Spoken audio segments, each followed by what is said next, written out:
Good evening. Welcome back to the show.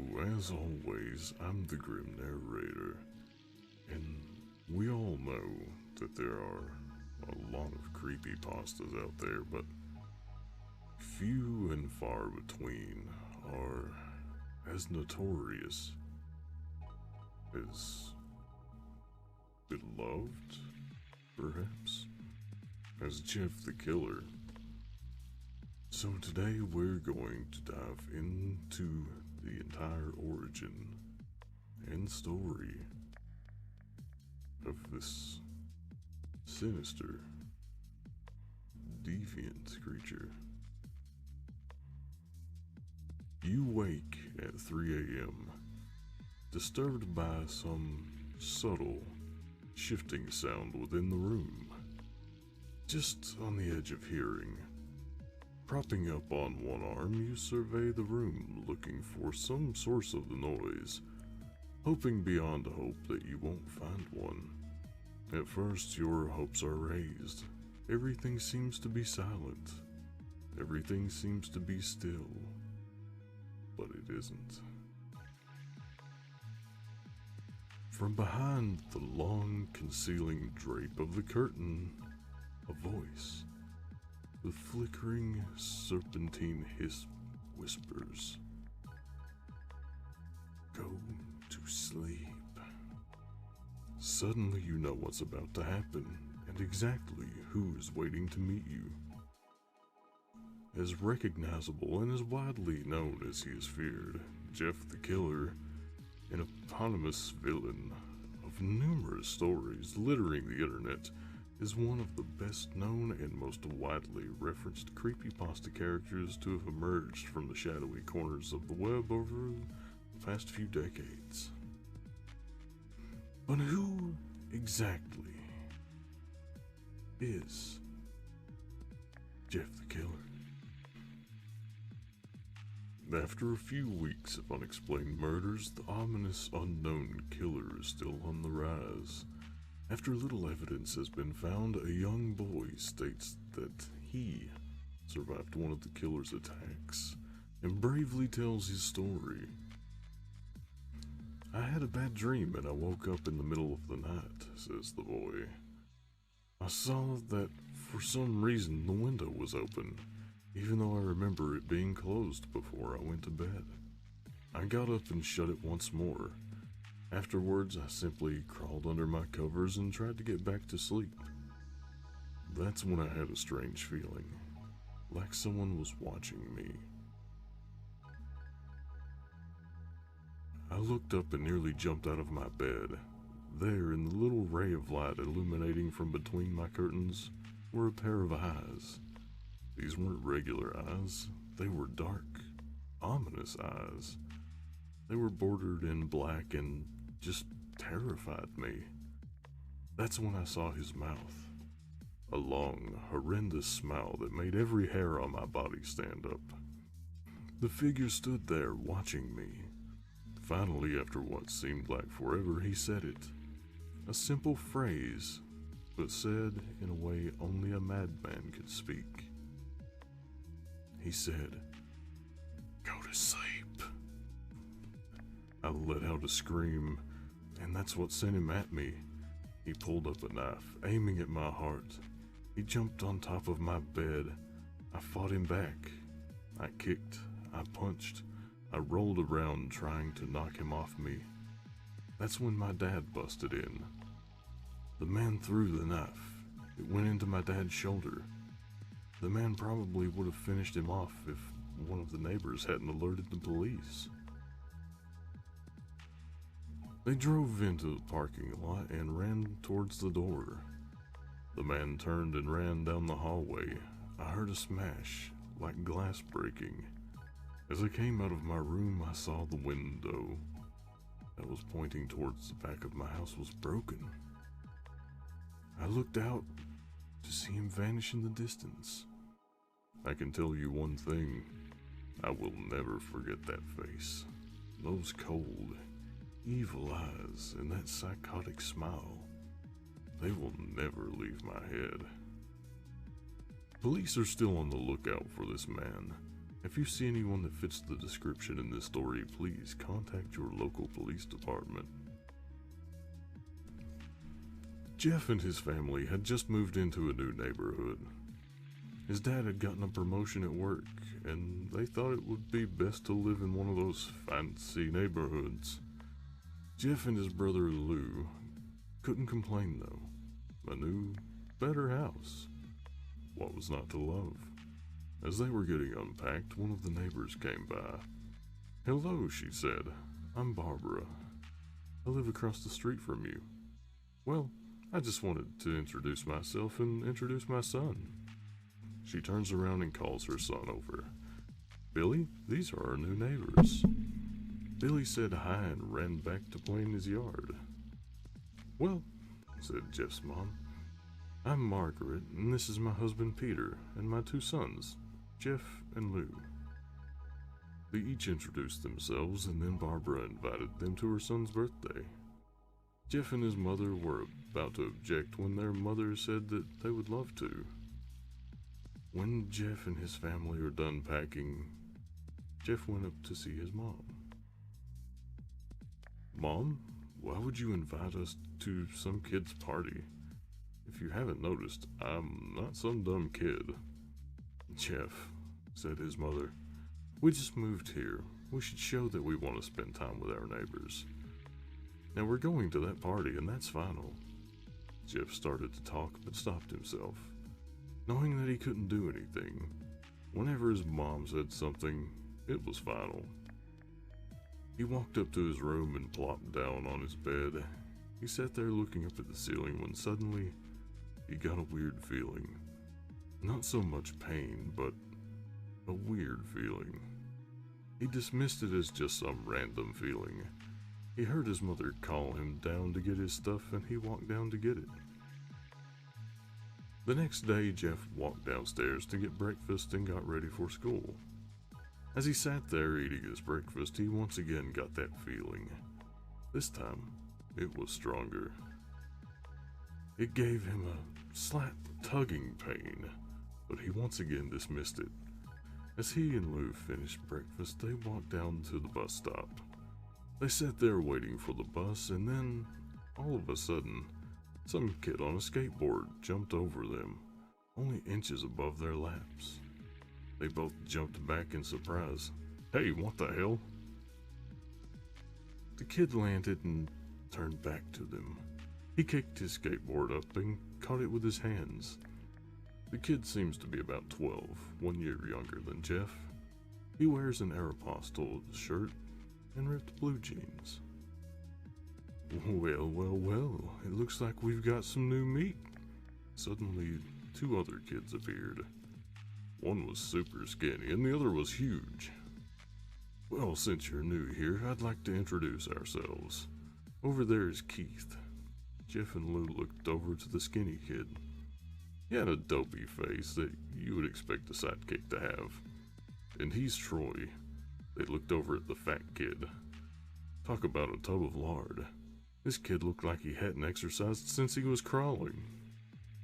"And I," said the first kid, "am Randy. Now, for all the kids in this neighborhood, there's a small price for bus fare, if you catch my drift." Lou stood up ready to punch the lights out of the kid's eyes when one of his friends pulled a knife on him. "Tisk, tisk, tisk. I'd hoped you would be more cooperative, but it seems we must do this the hard way." The kid walked up to Lou and took his wallet out of his pocket. Jeff got that feeling again. Now it was truly strong, a burning sensation. He stood up, but Lou gestured to him to sit down. Jeff ignored him and walked up to the kid. "Listen here, you little punk. Give back my bro's wallet or else." Randy put the wallet in his pocket and pulled out his own knife. "Oh? And what will you do?" Just as he finished the sentence, Jeff popped the kid in the nose. As Randy reached for his face, Jeff grabbed the kid's wrist and broke it. Randy screamed and Jeff grabbed the knife from his hand. Troy and Keith rushed Jeff, but Jeff was too quick. He threw Randy to the ground. Keith lashed out at him, but Jeff ducked and stabbed him in the arm. Keith dropped his knife and fell to the ground screaming. Troy rushed him too, but Jeff didn't even need the knife. He just punched Troy straight in the stomach and Troy went down.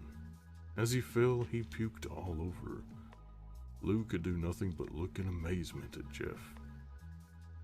"Jeff, how'd you?" was all he said. They saw the bus coming and knew they'd be blamed for the whole thing. So they started running as fast as they could. As they ran, they looked back and saw the bus driver rushing over to Randy and the others. As Jeff and Lou made it to school, they didn't dare tell what happened. All they did was sit and listen. Lou just thought of that as his brother beating up a few kids. But Jeff knew it was more. It was something scary. As he got that feeling, he felt how powerful it was. The urge to just hurt someone. He didn't like how it sounded, but he couldn't help feeling happy. He felt that strange feeling go away and stay away for the entire day of school. Even as he walked home due to the whole thing near the bus stop, and now he probably wouldn't be taking the bus anymore. He felt happy. When he got home, his parents asked him how his day was, and he said in a somewhat ominous voice, "It was a wonderful day." Next morning, he heard a knock at the front door. He walked down to find 2 police officers at the door, his mother looking back at him with an angry look. "Jeff, these officers tell me that you attacked 3 kids, that it wasn't regular fighting, and that they were stabbed." "Stabbed, son?" Jeff's gaze fell to the floor, showing his mother that it was true. "Mom, they were the ones who pulled the knives on me and Lou." "Son," said one of the cops, "we found 3 kids, 2 stabbed, 1 having a bruise on his stomach. And we have witnesses proving that you were fled the scene. Now what does that tell us?" Jeff knew it was no use. He could say him and Lou had been attacked, but then there was no proof of it. And no proof that it was not them that attacked first. They couldn't say that they were fleeing because, truth be told, they were. So Jeff couldn't defend himself or Lou. "Son, call your brother." Jeff couldn't do it since he was the one who beat up all the kids. "Sir, it was me. I was the one who beat up the kids. Lou tried to hold me back, but he couldn't stop me." The cop looked at his partner and they both nodded. "Well, kid, looks like a year in juvie." "Wait," says Lou. They all looked up to see him holding a knife. The officers pulled their guns and locked them on Lou. "It was me. I beat up those little punks. Have the marks to prove it." He lifted up his sleeves to reveal the cuts and bruises, as if he was in a struggle. "Son, just put the knife down," said the officer. Lou held up the knife and dropped it to the ground. He put his hands up and walked over to the cops. "No, Lou, it was me. I did it." Jeff had tears running down his face. Poor bro, trying to take the blame for what I did. "Well, take me away." The police led Lou out to the patrol car. "Lou, tell them it was me. Tell them. I was the one who beat up those kids." Jeff's mother put her hands on his shoulders. "Jeff, please, you don't have to lie. We know it's Lou. You can stop." Jeff watched helplessly as the cop car speeds off with Lou inside. A few minutes later, Jeff's dad pulled into the driveway. Seeing Jeff's face and knowing something was wrong. Son, what is it?" Jeff couldn't answer. His vocal cords were strained from crying. Instead, Jeff's mother walked his father inside to break the bad news to him as Jeff wept in the driveway. After an hour or so, Jeff walked back into the house, seeing that his parents were both shocked, sad, and disappointed. He couldn't look at them. He couldn't see how they thought of Lou when it was his fault. He just went to sleep, trying to get the whole thing off his mind. 2 days went by with no word from Lou at JDC. No friends to hang out with. Nothing but sadness and guilt. That is until Saturday, when Jeff is woken up by his mother with a happy, sunshiny face. "Jeff, it's the day," she said as she opened the curtains and let light flood into the room. What's today?" asked Jeff as he stirs awake. "Why, it's Billy's party." He was now fully awake. "Mom, you're joking, right? You don't expect me to go to some kid's party after..." There was a long pause. "Jeff, we both know what happened. I think this party could be the thing that brightens up the past days. Now get dressed." Jeff's mother walked out of the room and down the stairs to get ready herself. He fought himself to get up. He picked out a random shirt and pair of jeans and walked downstairs. He saw his mother and father all dressed up, his mother in a dress and father in a suit. He thought, why would they wear such fancy clothes to some kid's party? "Son, is that all you're going to wear?" said Jeff's mom. "Better than wearing too much," he said. His mother pushed down the feeling to yell at him and hit it with a smile. "Now, Jeff, we may be overdressed, but this is how you go if you want to make an impression," said his father. Jeff grunted and went back up to his room. "Just pick out something," called his mother. He looked around in his closet for what he would call fancy. He found a pair of black dress pants he had for special occasions and an undershirt. He couldn't find a shirt to go with it, though. He looked around and found only striped and patterned shirts, none of which would go with the dress pants. Finally, he found a white hoodie and put it on. "You're wearing that?" they both said. His mother looked at her watch. "Oh, no time to change. Let's just go," she said as she herded Jeff and his father out the door. They crossed the street over to Barbara and Billy's house. They knocked on the door, and it appeared that Barbara, just like his parents, was way overdressed. As they walked inside, all Jeff could see were adults, no kids. "The kids are out in the yard. Jeff, how about you go and meet some of them?" said Barbara. Jeff walked outside to a yard full of kids.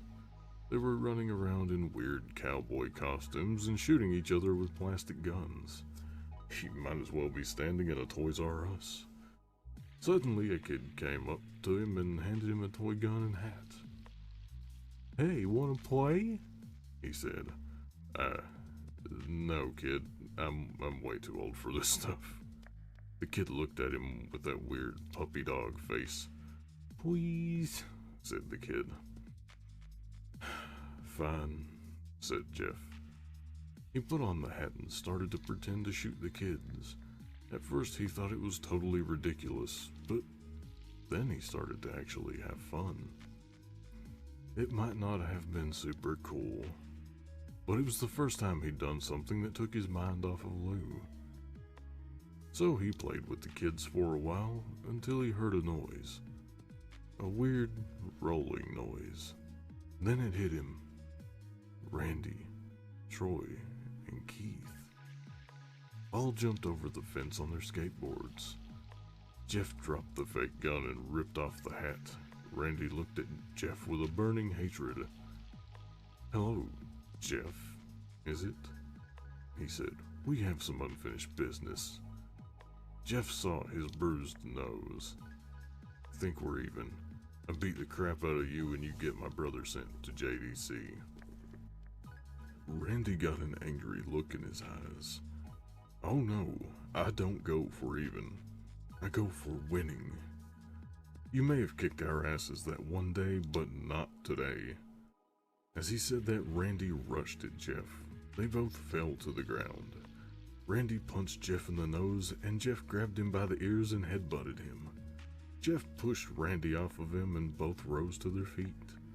Kids were screaming and parents were running out of the house. Troy and Keith both pulled guns out of their pockets. "No one interrupts or guts will fly," they said. Randy pulled a knife on Jeff and stabbed it into his shoulder. Jeff screamed and fell to his knees.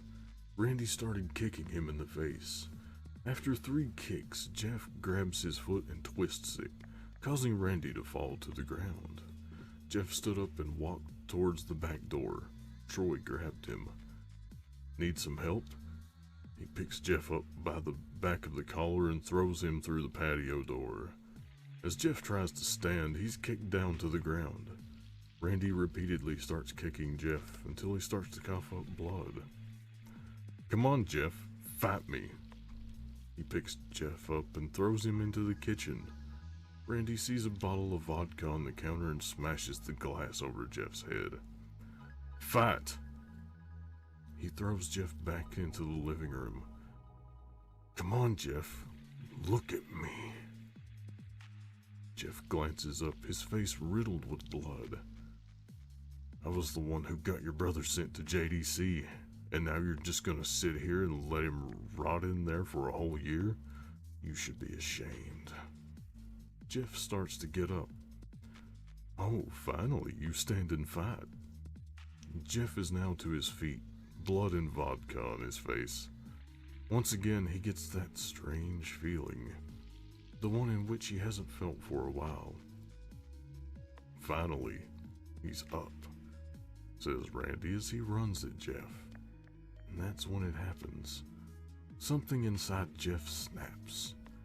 His psyche is destroyed. All rational thinking is gone. All he can do is kill. He grabs Randy and pile drives him into the ground. He gets on top of him and punches him straight in the heart. The punch causes Randy's heart to stop. As Randy gasps for breath, Jeff hammers down on him, punch after punch. Blood gushes from Randy's body until he takes one final breath and dies. Everyone is looking at Jeff now. The parents, the crying kids, even Troy and Keith. Although they easily break from their gaze and point their guns at Jeff, Jeff sees the guns trained on him and runs for the stairs. As he runs, Troy and Keith let out fire on him, each shot missing. Jeff runs up the stairs. He hears Troy and Keith follow up behind.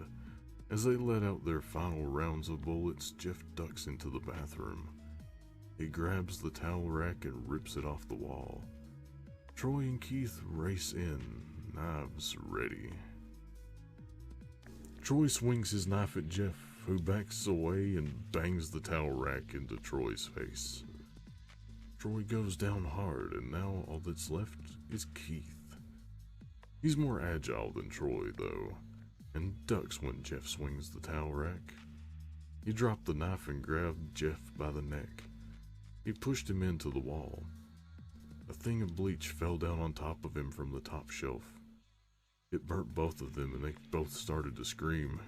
Jeff wiped his eyes as best he could. He pulled back the towel rack and swung it straight into Keith's head. As he lay there, bleeding to death, he let out an ominous smile. "What's so funny?" asked Jeff. Keith pulled out a lighter and switched it on. "What's funny," he said, "is that you're covered in bleach and alcohol."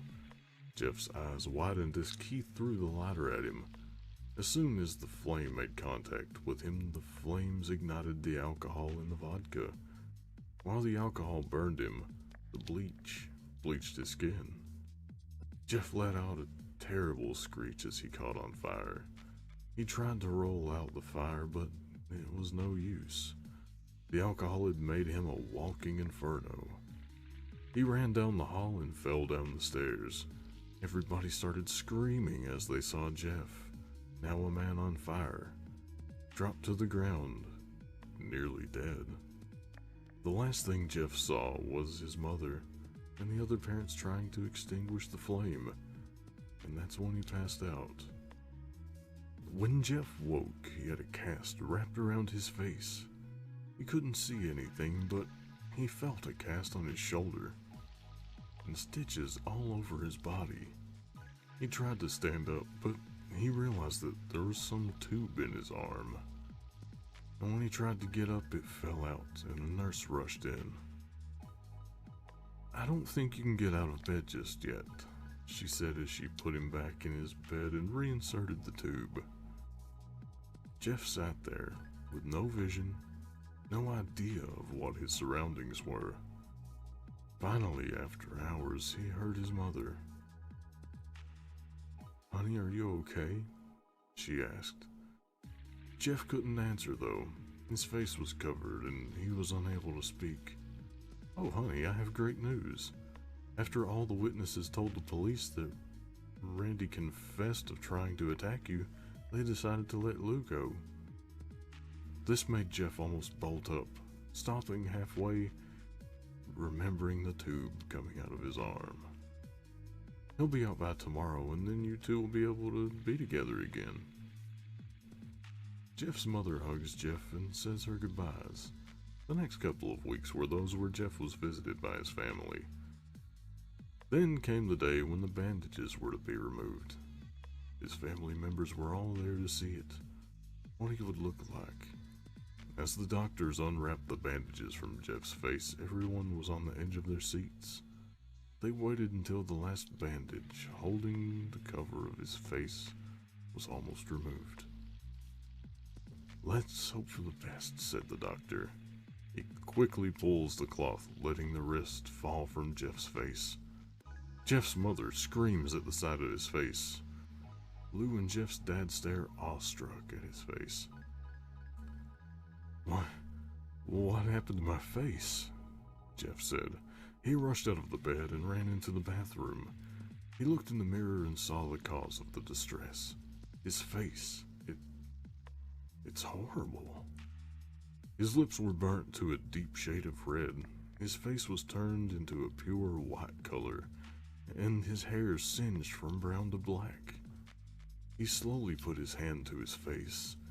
It had a sort of leathery feel to it now. He looked back at his family, then back in the mirror. "Jeff," said Lou, It's not that bad." Not that bad," said Jeff. "It's perfect." His family was equally surprised. Jeff started laughing uncontrollably. His parents noticed that his left eye and hand were twitching. "Jeff, are you okay?" "Okay. I've never felt more happy. Look at me. This face goes perfectly with me." He couldn't stop laughing. He stroked his face, feeling it, looking at it in the mirror. What caused this? Well, you may recall that when Jeff was fighting Randy, something in his mind, his sanity snapped. Now, he was left as a crazy killing machine that his parents didn't know. "Doctor," said Jeff's mom, is my son all right? You know, in the head?"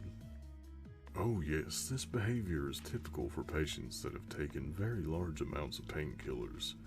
If his behavior doesn't change in a few weeks, bring him back here and we'll give him a psychological test." "Oh, thank you, doctor." Jeff's mother went over to Jeff. "Jeff, sweetie, it's time to go." Jeff looks away from the mirror, his face still formed into a crazy smile. "Okay, mommy." His mother took him by the shoulder and took him to get his clothes. "This is what came in," said the lady at the desk. Jeff's mom looked down to see the black dress pants and white hoodie her son wore. Now they were clean of blood and stitched together. Jeff's mother led him to his room and made him put his clothes on. Then they left, not knowing that this was their final day of life. Later that night, Jeff's mother woke to a sound coming from the bathroom. It sounded as if Someone was crying. She slowly walked over to see what it was. When she looked into the bathroom, she saw a horrendous sight. Jeff had taken a knife and carved a smile into his cheeks. "Jeff, what are you doing?" asked his mother. Jeff looked over to his mother. "I couldn't keep smiling, Mommy. It hurt after a while. Now I can smile forever." Jeff's mother noticed his eyes ringed in black. "Jeff, your eyes." His eyes were seemingly never closing. "I couldn't see my face. I got tired and my eyes started to close. I burned out the eyelid so I could forever see myself, my new face."